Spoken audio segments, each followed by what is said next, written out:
এখন আমরা দেখব ধাতুর যে সক্রিয়তার ক্রম বা রিঅ্যাক্টিভিটি সিরিজ আছে সেটি কিভাবে কাজ করে। প্রথমে একটু জেনে নিই এটি জানলে আমাদের আসলে কী লাভ। ধরো তোমাকে দুটো হাফ সেল দেওয়া আছে, অ্যালুমিনিয়াম এবং কপার। এখন এই দুটি হাফ সেলকে যদি কানেক্ট করি, কোনটা অ্যানোড এবং কোনটা ক্যাথোড হিসেবে কাজ করবে সেটা কিভাবে বুঝবে, সেটা জানা যাবে আসলে এই সক্রিয়তার সিরিজ থেকে। এই সক্রিয়তার সিরিজের মেইন বেসিস হচ্ছে ধাতুর জারণ বিভব। উপরের যেই মৌলগুলো আছে তাদের জারণ বিভব বেশি এবং যতই নিচে নামতে থাকবে তাদের জারণ বিভব কম।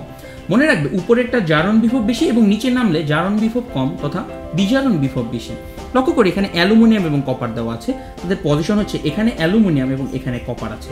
তো কপার উপরে থাকায় এর জারণ বিভব বা অক্সিডেশন পটেনশিয়াল বেশি, অ্যালুমিনিয়াম উপরে থাকে তার অক্সিডেশন পটেনশিয়াল বেশি এবং কপার নিচে থাকায় তার রিডাকশন পটেনশিয়াল বেশি। অর্থাৎ আমরা যদি এই দুটোকে একসাথে কানেক্ট করি, অক্সিডেশন পটেনশিয়াল বেশি হয়, অ্যালুমিনিয়াম এখানে হয়ে যাবে অ্যানোড এবং কপার এখানে কাজ করবে ক্যাথোড হিসাবে।